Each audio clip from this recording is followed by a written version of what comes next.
جیسے کہ آپ نے فرمایا کہ اس نماز کو حضور پاک نے بھی صرف 3 دن تک ہی پڑھا اور صحابہ کرام نے بھی اس کے سلسلے کو جاری نہیں رکھا، بلکہ مسلمانوں کو صرف اکٹھا کر کے ایک تہذیب کے ساتھ نماز ادا کرنے کا پیغام پہنچایا، تو کیا پھر یہ نماز بدعت میں شمار کرنی چاہیے کہ لوگوں نے خود ہی سے بنا لی ہے اور وہ خود ہی سے تراویحاں پڑھنا شروع ہو گئے ہیں؟ جی، یہ سوال ذہن میں آ سکتا ہے۔ اس کی وجہ یہ ہے کہ بدعت کیا ہوتی ہے؟ بدعت یہ ہوتی ہے کہ دین میں کوئی نئی چیز اختیار کر لی جائے، یعنی دین کے معاملے میں کوئی ایسی چیز دین کے طور پر پیش کر دی جائے یا دین کے طور پر اختیار کر لی جائے جسے نبی کریم صلی اللہ علیہ وسلم نے جاری نہیں فرمایا، یعنی آپ نے اس کو دین کی سند عطا نہیں فرمائی۔ لیکن جہاں تک تراویح کا معاملہ ہے یا اس نماز کا معاملہ ہے، تہجد کی نماز کا معاملہ ہے، اس کا وہ پہلو تو اسٹیبلش ہے ہی، وہ تو سنت ہے ہی، یعنی تہجد کی نماز نبی کریم صلی اللہ علیہ وسلم کی سنت ہے اور دین کا ایک طرح سے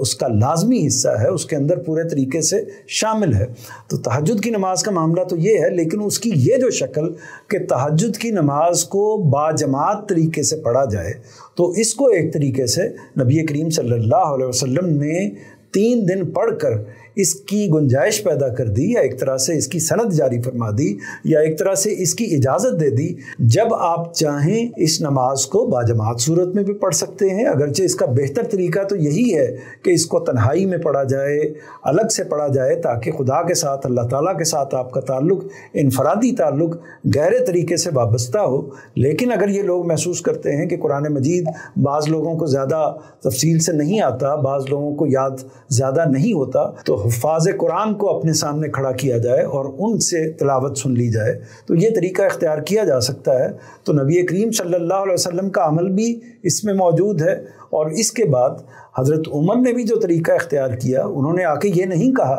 کہ آپ کوئی غلط کام کر رہے ہیں، بلکہ انہوں نے یہی کہا کہ آپ اس بے نظمی کی بجائے ایک یہ طریقہ اختیار کیجئے کہ ایک امام کو آگے کیجئے اور باقی سب لوگ ان کے پیچھے آ کر کھڑے ہو جائیے، تاکہ ایک آدمی کی تلاوت سب لوگ پورے اہتمام کے ساتھ، پورے غور سے سن رہے ہوں۔ تو اس لیے اس نوعیت کی کسی چیز کو جس کو نبی کریم صلی اللہ علیہ وسلم نے ایک طرح سے جائز قرار دے دیا ہے اپنے عمل سے، اور آپ کے صحابہ نے بھی اس جگہ پر اپنے اس کے جواز کا مظاہرہ کیا ہے، اور خود صحابہ نے، یعنی اس زمانے میں جتنے لوگ بھی یہ نماز پڑھ رہے تھے وہ صحابہ کرام ہی تھے۔ حضرت عمر اور باقی، اگر بعض اصحاب نے اس کو گھر پر پڑھا ہے، تو باقی لوگ جو مسجد میں آ کر پڑھ رہے تھے وہ بھی آپ صلی اللہ علیہ وسلم کے اصحاب ہی تھے۔ تو اس وجہ سے اس کو